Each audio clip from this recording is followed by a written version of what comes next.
Jaime Hernandez.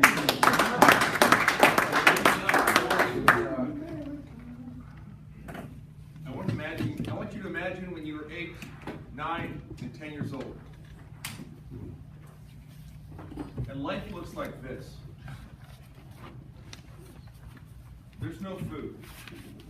Not because your parents can't earn income, or in this case your father can, but because there is no food. Your older brother finds a sack of potatoes, about 10 pounds. And that's about a week's worth of food for your family of 5, and you're the youngest. You know there's a war going on. You see planes flying overhead and occasionally dropping the occasional bomb.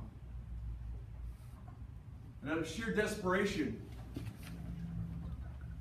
your parents grab what they can on their backs and head out of town. But your father has to stay because he works for one of the big corporations. They named him a captain in the Air Force.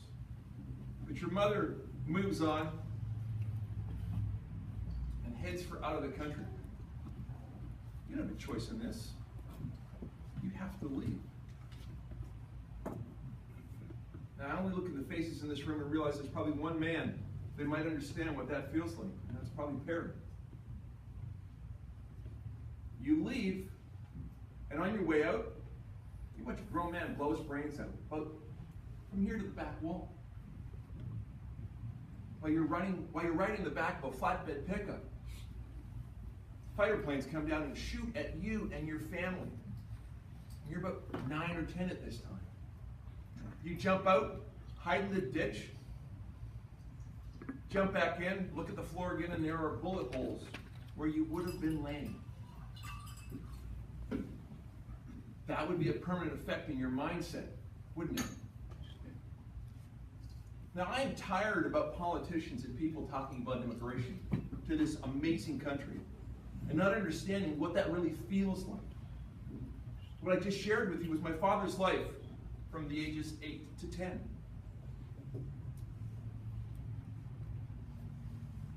Move forward 12 years later, and I want to tell you the story of my father, mine, and a young man that works for me that wants to come to America. And how maybe you want to think about it when you make your political decisions, but I don't want to make a political statement. I just want to open your mind to what immigration really means to people coming to America.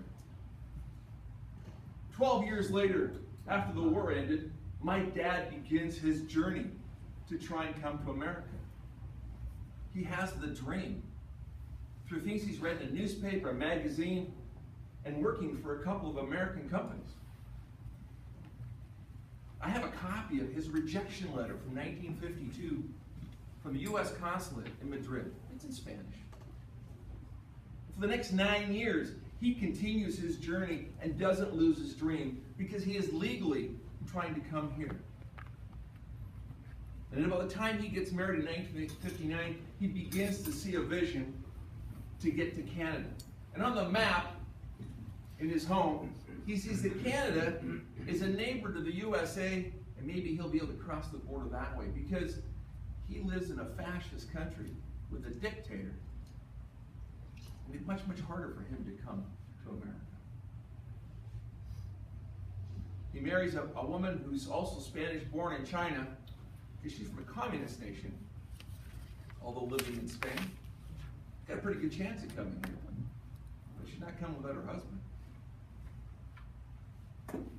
So he comes sponsored with a job to Canada. Leaves Madrid. My father's an accountant, a professional, living in a nice flat with a maid, marble floors, eating well every day. And they arrive in November of 1960. 1960 in Regina, Saskatchewan, the odds of the temperature is going to be cold. It's just not cold. It's 35 below. The accounting job he accepted with no internet and no telephone ended up being a parts warehouse person. Working in a warehouse in 35 below.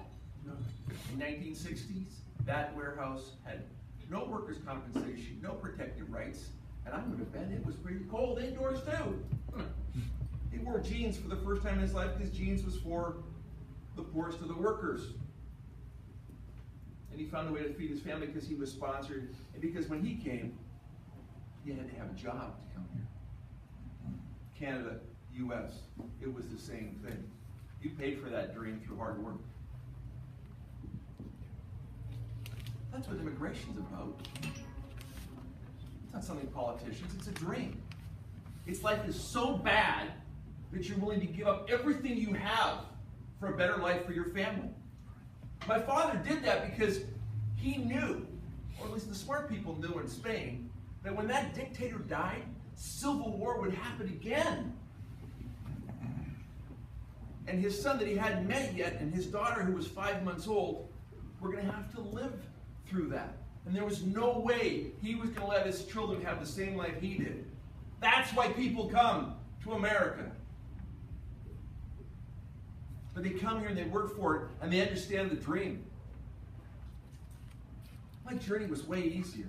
I'd been to California 12, 15 times. I was married to a lady from California. We chose to try Canada first for the first 6 years. When I arrived in San Diego, I knew one couple, distant friends of my parents. I gave up all my career, all my background for a 6-month contract to work here. Yeah, my friends thought I was brave because I packed up a 5-ton truck and crossed legally with some proper paperwork, but I had a job. It was going to pay me to stay here, not to live my American dream, and my dad loved it. Even though I was living close to him, I was going to fulfill his American dream. And what was funny was he knew where I was going. He'd been here before. But within 6 months of being here, he had to get on a plane, and he told me this. He wanted to check out and make sure I was okay, living in San Diego, in a nice condo, in a beautiful complex with tennis courts and a pool. I sent him pictures, but that wasn't enough. He had to touch it. Do you think in 1960, my grandfather had any thoughts of flying to Canada to make sure his son was okay? Based on the occasional letter he might have got 3 or 4 times a year? We have forgotten what it's worth to come to this country. Yeah, I started here and it wasn't tough, but I gotta tell you, it wasn't 35 below when I got here. It was pretty easy. So my story is pretty simple. But I want to talk about a young man that works for me, Jorge Escobar, who managed to get a 2-year scholarship to play soccer in a private school in Kentucky. Finished his degree in communications. I get referred to him through a buddy of mine who lives in El Salvador, and I hire him. Jorge's a hardworking, willing, energetic, will stay extra time, understands the value of living in this country, because in his country, in El Salvador, the current murder rate is 22 people a day. I said murder. Murder rate is 22 people a day in a country of 3.5 million people. #1 in the world. The police have just gone on strike because they want to get paid what they're worth, so the gangs are taking over. And he is unable to apply to stay here legally. Even if he spends the $4,000 with an attorney, he has a job, he pays taxes, he loves this country, he wants to stay, he's going to contribute, and we're not going to let him stay even if he spends $4,000 in legal fees. Now we listen to the politicians talk about sending planes and spending billions and bringing over 70,000 people from any country of any religion. And I love the charity, but when they get here, we're also going to put them up and pay for them to stay. And for some of them, it isn't their dream to be here. It's Jorge's dream. It was my dad's dream. When you make your decisions about immigration and make comments about immigrants, think about what it really means, because everybody in this room is an immigrant to this country somehow. And we have forgotten what it's worth. And we got to stop giving it away and make it be earned. Thank you, Mr. Cosby.